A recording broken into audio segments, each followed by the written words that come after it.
Hi, everyone. Welcome to Open Farm Days training. And I am delighted to have Tony Hazelwood here from AGLC. Morning. She's a supervisor based out of Edmonton with the compliance branch. And she is our amazing go-to person for everything Open Farm Days and helps us get on the right side of everything and makes everything so easy. So, Tony, thank you for joining us.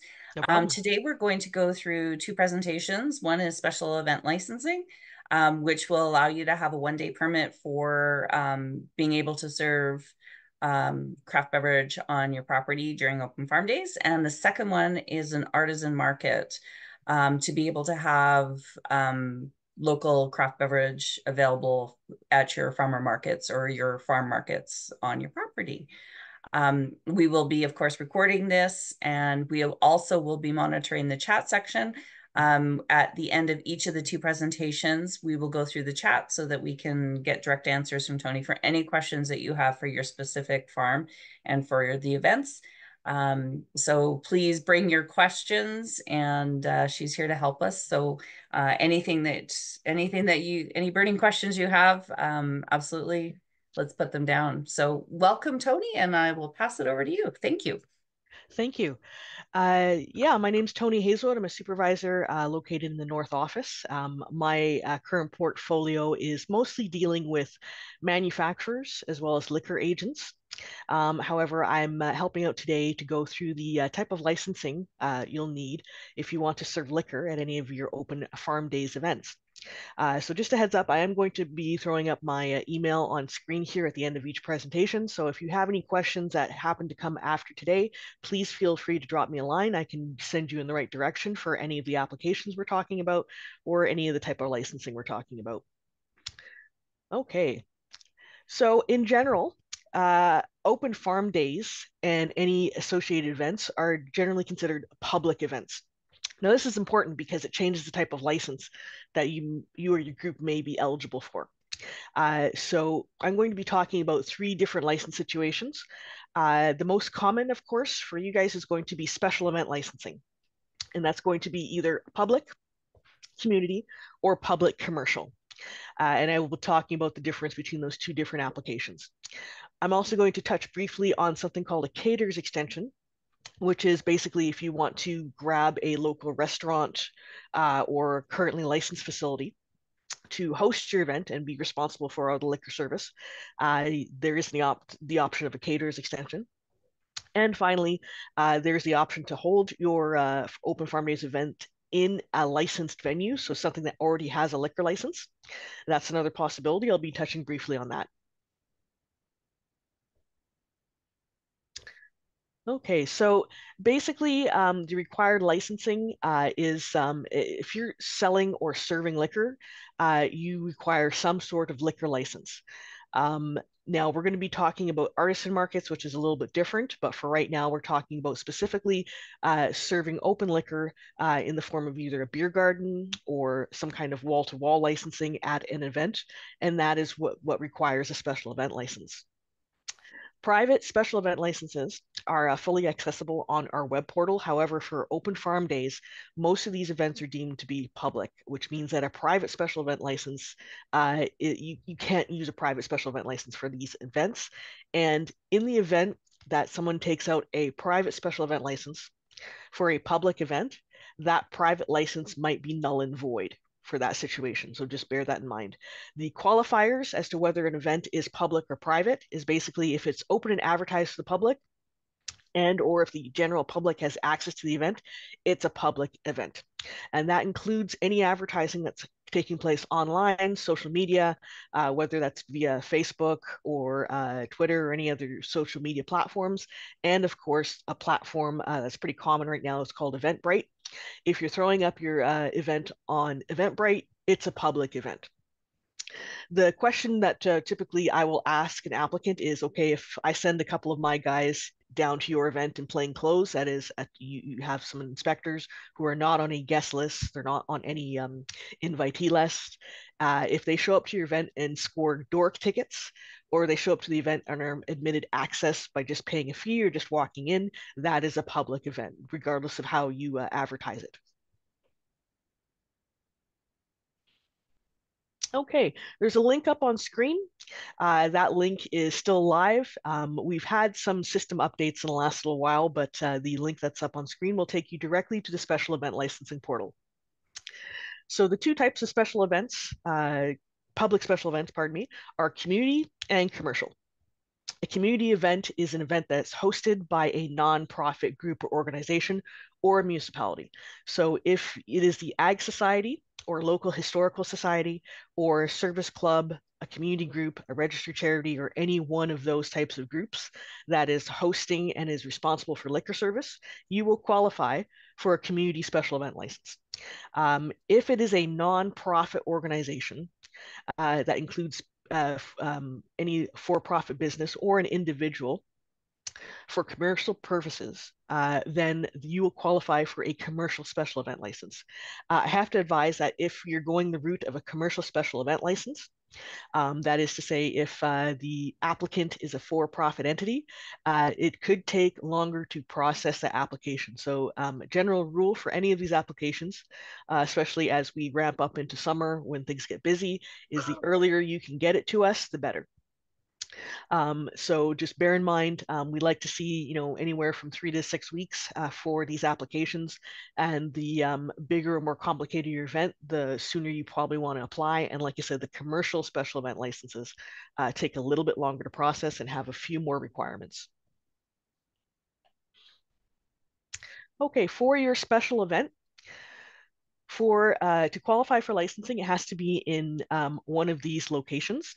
It has to be either in a permanent structure, pardon me, a semi-permanent structure. So that includes like tents or any temporary built bleachers or areas or buildings. It can be a area defined for the event, and we're pretty flexible in how you can define your area. You can use stanchions, you can use fencing, you can use ropes, you can use planters. Basically, what you want to make sure is that your customers who are in the area and consuming liquor are fully aware of where they're able to consume liquor and where they're not able to consume liquor. So that's why we require some sort of definition. You can also hold them in municipally approved public areas, such as public areas in parks, rotundas, bleachers, outdoor bleachers, anything like that. Ball diamonds, we've seen a lot of those. So you can hold them in public municipally approved areas, provided that the municipality gives you permission, and any other venue as approved by the AGLC. So anything I haven't covered right now would technically still qualify. Again, the important thing is you have to be able to define the area, that is where you want your customers to consume, and you also need to be able to staff that area. So you'll have to bear those two things in mind when you're deciding how to map out and how to provide your special event licensing. Pardon me, how to provide the plans for your special events. So some of the locations that we cannot approve for a special event license are places that already have a permanent liquor license. This is actually pretty common. I do have to very often tell some applicants that you can't have two licenses in effect at the same time. So if you're going into an area that already has its own license, but you're not planning on using that license, there is a process for that. You will need to have the venue suspend their standing license if you want to come in with a special event license. Option B, of course, would be to simply use their license to provide the liquor service.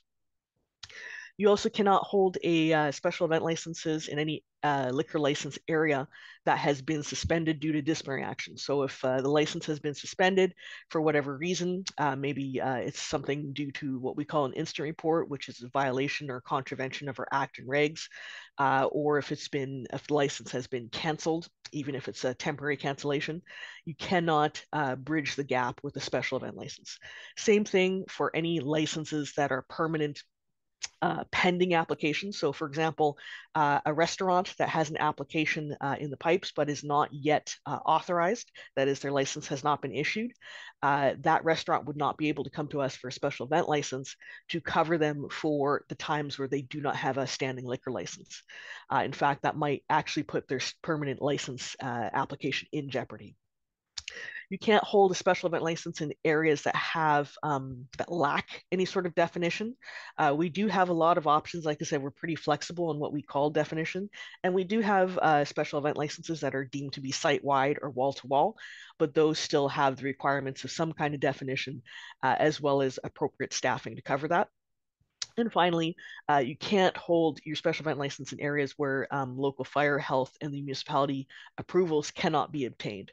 So if any one of those agencies says that you cannot hold a special event license here, you can't serve liquor, you can't serve food, in those cases, the venue would not be eligible for a special event license. Okay, there are some requirements that come along with special event licenses applications.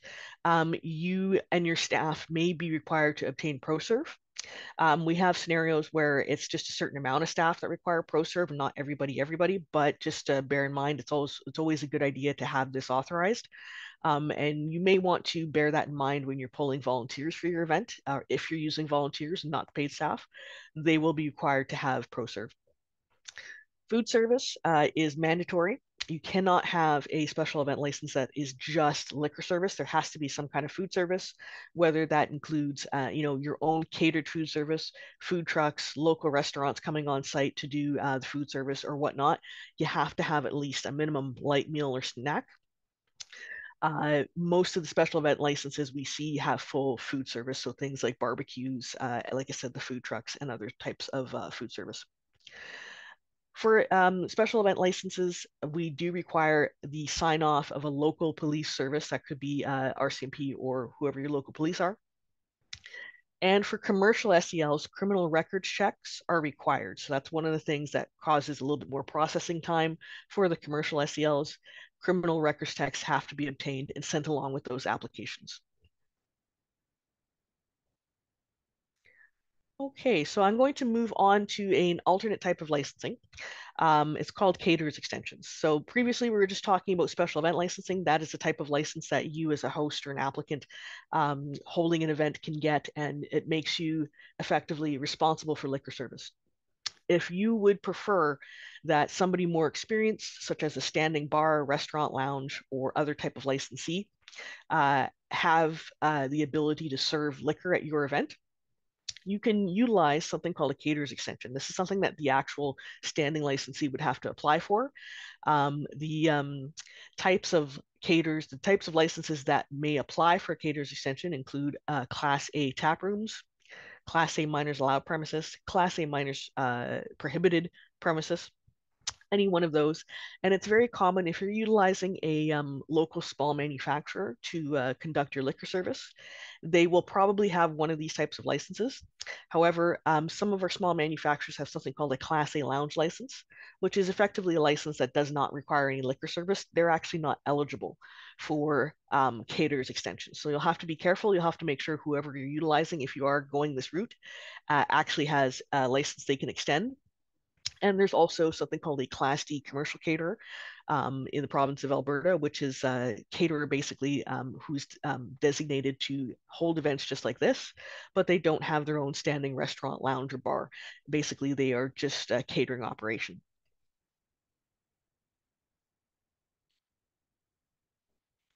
And finally, the last type of liquor licensing you can utilize would be to simply hold your event in a venue that already has a standing license.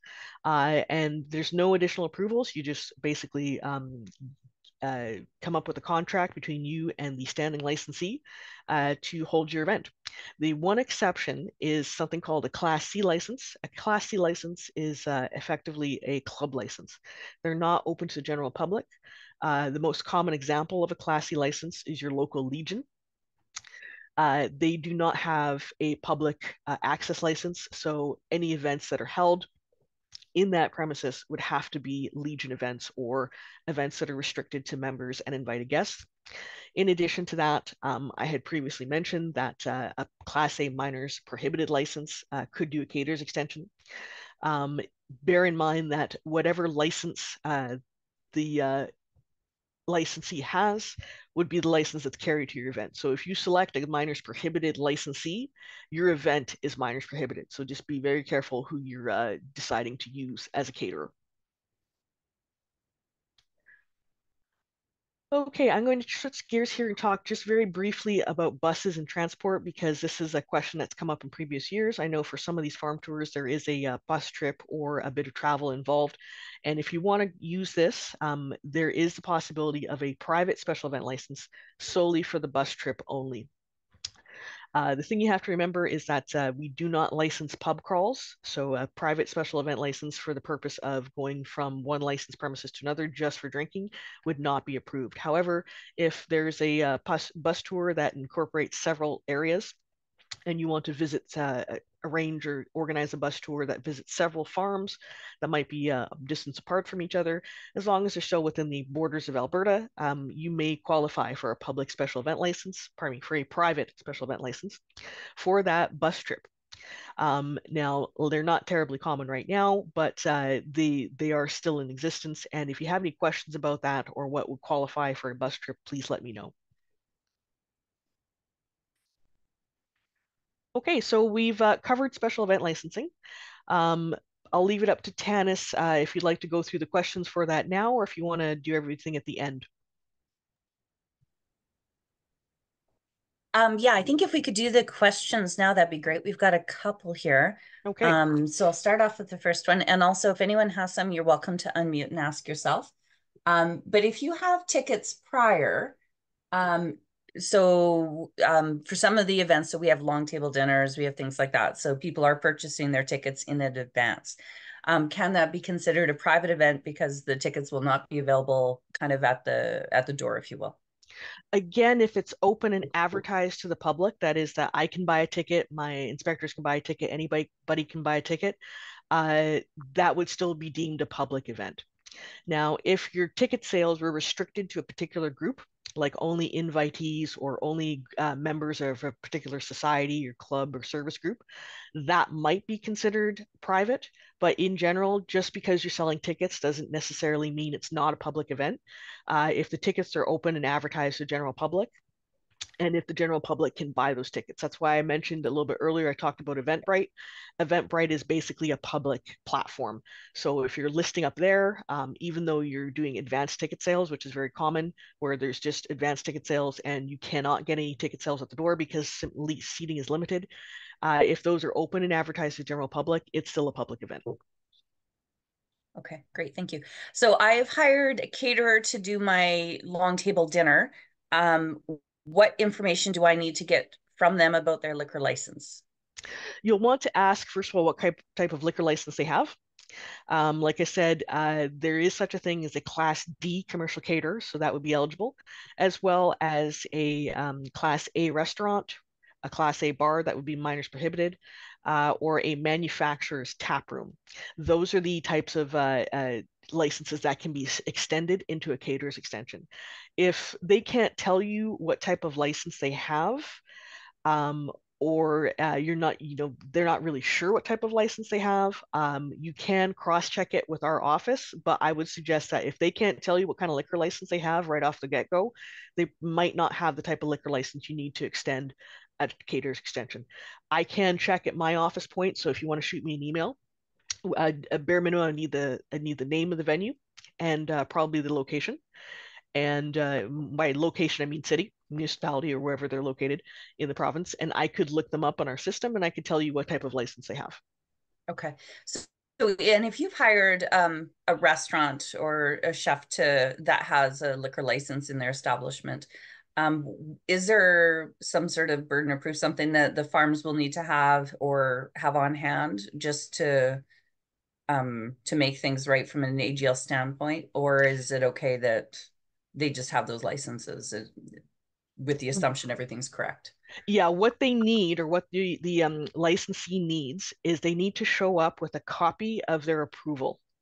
Now, we they do have to fill out an application form with us. So it's a real simple one-page application form, but they do need to send attachments along with it. So things like floor plans, food menus. They'll need to tell us what their security is. They'll probably need the sign-offs again from police, from fire, health, and municipality, possibly police. Police is a little more rare. We typically don't do police approvals with caterers extensions because we don't see a lot of caterers extensions that are nightclub style. or minors prohibited style. So as long as it's a minors allowed event, the approvals we need are fire, health, and municipal.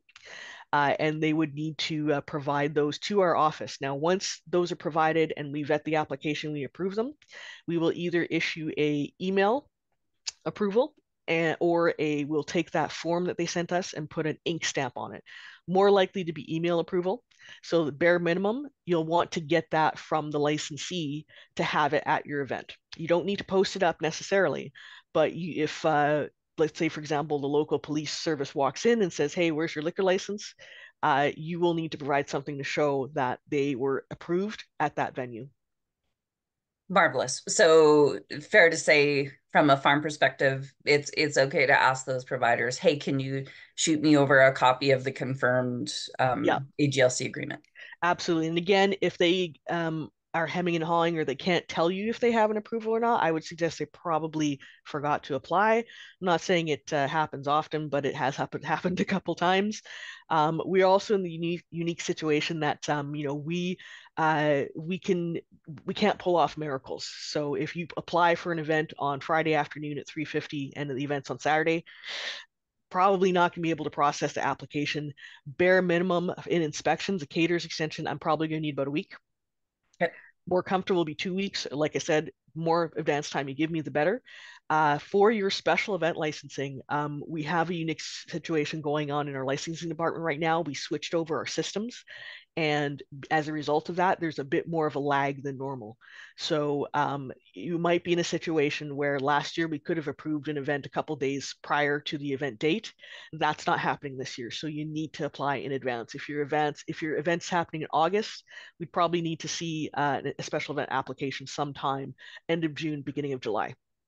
Okay, wonderful. So we usually are pushing to make sure with 30 days out, everyone has everything in. Would you be suggesting we might be closer to 45 days to for recommendations? You should still be safe with 30 days. Okay, What I'm saying though is that if it's less than that, it's real touch and go. great. Wonderful.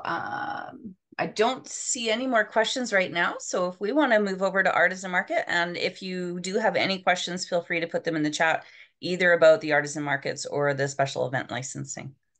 All Okay, right, just give thank me you. 2 seconds here. I'm going to switch events, or pardon me, I'm going to switch windows. Sorry, everyone, just bear with me a moment.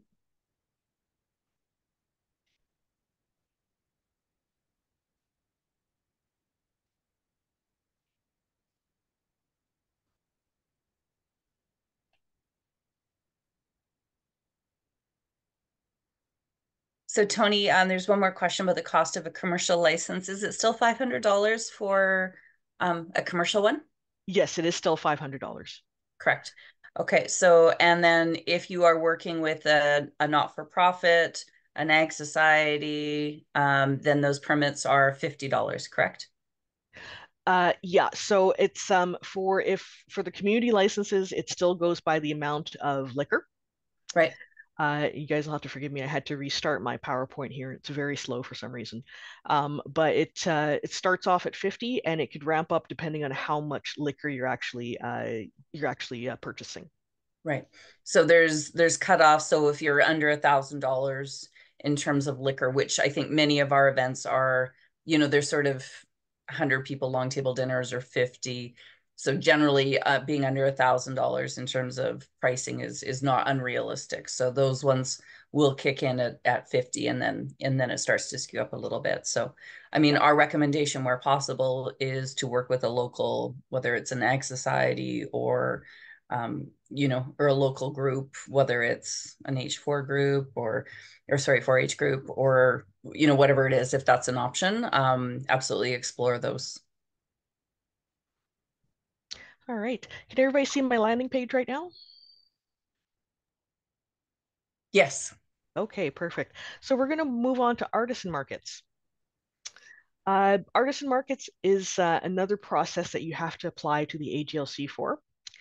It is an event that tends to very closely resemble a farmer's market. So I'm just going to take an aside here and talk about farmers markets a little bit. As long as they're endorsed by Alberta Agriculture and they're pre-scheduled, the farmers markets can do the exact same thing as what we're going through for the artisan market. The difference is that an artisan market is not endorsed, which means that you will have to submit an application to AGLC to make sure that you actually qualify for this type of market, and then we will give you pre-approval for it, which we'll go through the process of right now.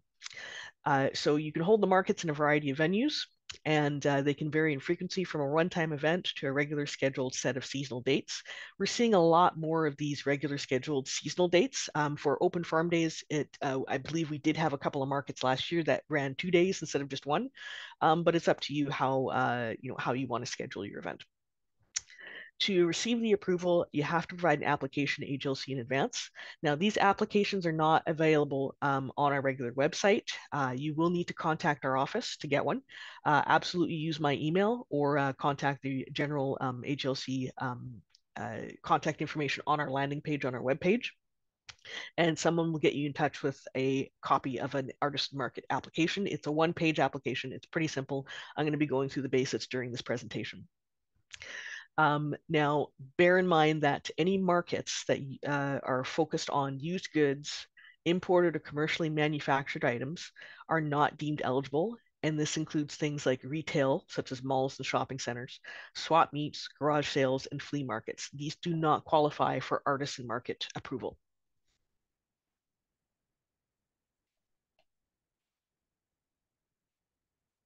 Okay, so these are the requirements for an artisan market. To qualify, you have to have a written jurying process or similar show or entry or vendor selection process that ensures. Now, I realize in our policy it states written jurying process. That term confuses a lot of people. Basically, what it means is that you're vetting your vendors.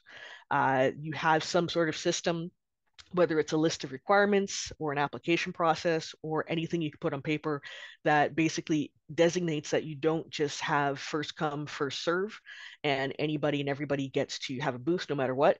We're looking for these elements at a market, and if you cannot advise us whether or not these elements are met, then your market will likely not qualify.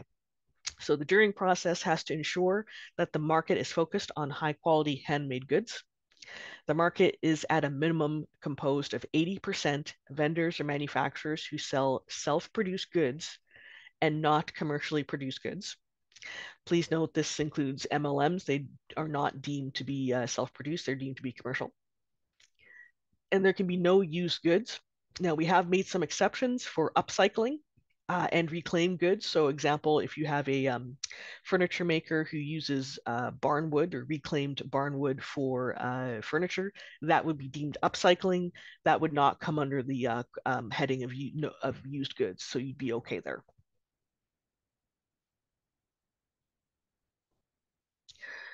For the market itself, when you invite liquor manufacturers, each liquor manufacturer requires to have their own booth, which is staffed by the manufacturer or its direct employees. We don't allow for sharing of booths, and we don't allow liquor manufacturers to use proxies. They have to use either themselves or their own staff. The market is comprised of a variety of artist and vendor types, and liquor products or work assembled from commercial kits or materials are not allowed. Now, we have received a couple of complaints recently of what we call a ferment on premises type licensee showing up to artisan markets and serving liquor. They don't have the license for it. I'm going to be going through that a little bit more in detail shortly here. But if you have somebody that is a make your own wine kit type business, they actually are not authorized to serve liquor. So that's what that last bullet means. Market organizers have to fill out the application form. Like I said, contact me for one of these. And in the event that we cannot confirm the eligibility with the application form, an inspector will follow up and cover off what elements are missing or what you need to do to become eligible. Again, so this is really important why you should get your applications in sooner rather than later, because if there's an issue, an inspector might be able to work through those issues. If there's very short notice and we can't basically go through and advise you what you need to do to become eligible, you're just going to have to come back next year and try again. But in general, we'll do our best to make sure that you qualify, or that you at least you have the tools you need to qualify, and you need to know what you have to do to qualify. We're not really in the business of just bouncing applications and not telling you why. So just bear that in mind. Now, once your application for Artisan Market has been received, vetted, and approved, you'll receive a notice and you'll go up on our AGLC's website where you can find a list of these artisan markets. Now, once that happens, any Class E small manufacturer that has a Class D manufacturer's off-sale license can attend your market. We got rid of the step where each one of these manufacturers has to apply to us separately. They don't have to anymore, as long as they have a license and it is in good standing. That is to say, it's not suspended or canceled or otherwise. They can attend your market under the qualifiers that we looked at the previous screen. Manufacturers do need to have a valid license to attend. If, as a market organizer, you're inviting manufacturers and you don't know of what their status is, please contact our office. We get the question a lot from manufacturers who are out of province. That is, they're not Alberta-based small manufacturers. We've had large manufacturers and we've had some liquor agencies ask us the question about, well, can we attend farmers markets and artisan markets? This allowance is reserved specifically for small Alberta-based manufacturers that have this type of licensing. If they don't have this type of licensing, they're not allowed to attend the market.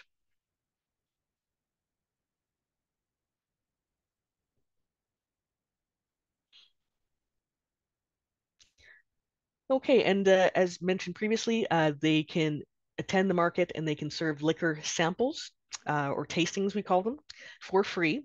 And they can also sell liquor for off-premises consumption.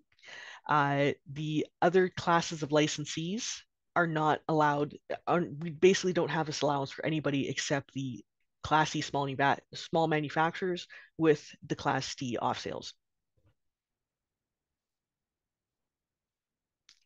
Once they're at your market, this is what they're permitted to do. Now, bear in mind, they're not permitted to sell any products that they do not manufacture. So the only products that your Class C small manufacturers should be selling is their own. They're also they're allowed to provide free tastings. Tastings are deemed to be of a smaller size than a regular liquor serving. They cannot sell full pints. So in the case of things like beer and cider, that would be a maximum 4-ounce serving. And in the case of liquors and liqueurs, that would be a maximum 1-ounce serving. Anything bigger, they would not be allowed to provide. And they have to do the tastings for free. They can't sell open liquor for consumption right there. They're allowed to provide the tastings, but if they want to sell liquor, it has to be in the form of off sales, which means it has to be sealed.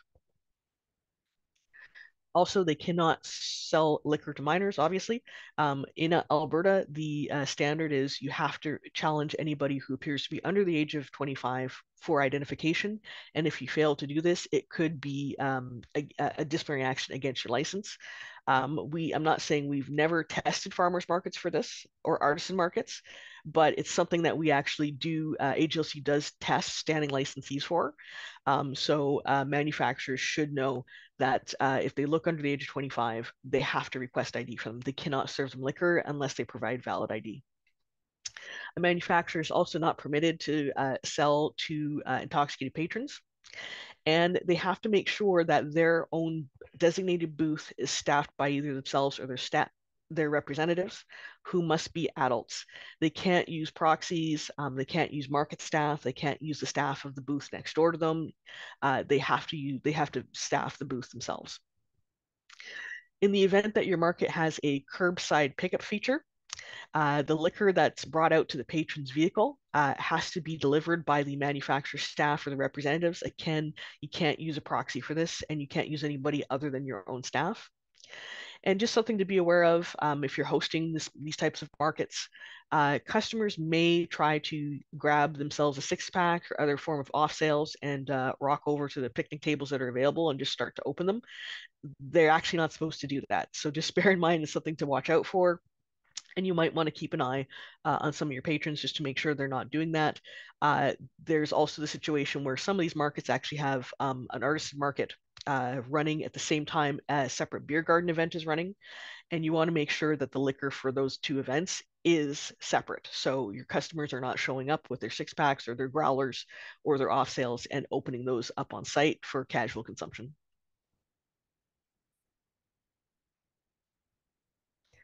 Okay, so that covered off farmers markets and artisan markets. I know I have the questions page right up at the moment, but I'm going to talk about one more type of license that we literally just approved a couple of months ago. We have something called a trade show approval, which is very, very similar to the artisan market. It's again a one-page application process. I don't think we're going to see a lot of these for open farm days. Most of these are going to be artisan markets, but if you're interested or you're holding a trade show sometime in the future, you can contact my office and get the application form for those as well.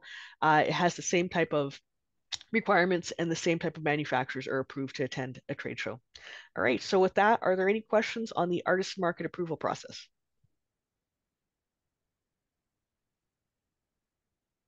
Nothing in the chat right now. I will say artisan markets are something that we've had quite a few approved in the past. So it's been a wonderful way for our farms that are having local markets to be able to invite their neighbors from the community that are the brewers and distillers and winemakers. So I think it's just a wonderful addition to have that kind of local flavor there.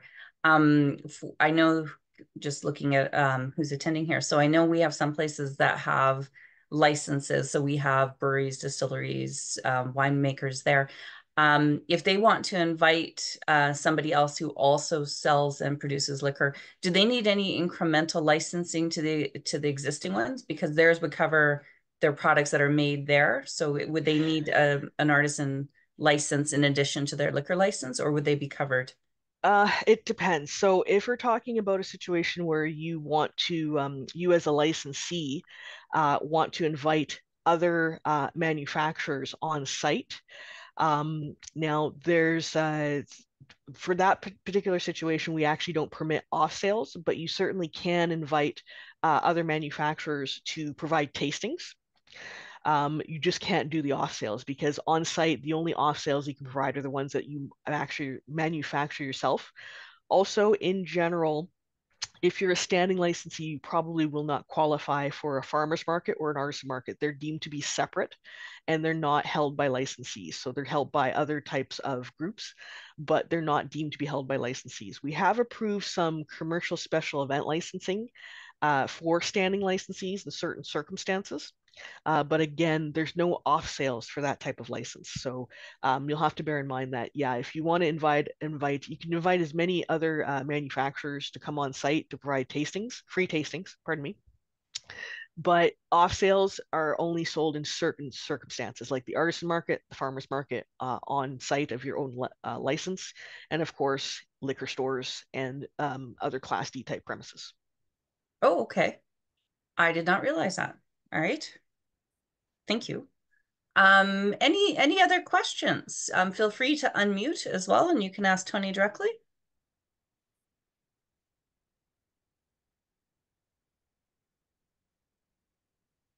Well, apparently you're very clear in your explanations. All right, that's good to know. So yeah, my again, my email is up on screen there. So if you need an artisan market application, please shoot me an email. I will get one to you quite quickly. And like I said, the more time you can give us to review those, whether it's an artisan market application or a special event license application or caterers extension, the better off we are, and the more likely we are to be able to approve the event in time for your dates. Wonderful. Now, are there any changes to the artisan markets from last year in terms of the questions and information to submit? No, we might have done a small wording change on the application form. So if you're using an old form, please don't bother filling that out. Get the fresh one from me because we might have changed some of the wording. And if you just send us an old form, typically what'll happen is the staff that are responsible for posting it to the website, are gonna bug you for a new form anyway. So just make sure you contact me. Wonderful. Can we maybe get one of those from you? Because that might save you a whole lot of sending them out. Yep. Once we're done the presentation today, I will forward that to you, Tanis, and then you can send that to your participants there. Wonderful. Wonderful. Well, if there's no other questions for Tony, thank you so much. We absolutely appreciate your support for Open Farm Days and helping us kind of arrange these great events that all the farms are putting on. So we couldn't do this without your help. So really do appreciate it. So thank you. Happy to help. Thank you. All right. Well, thanks everyone.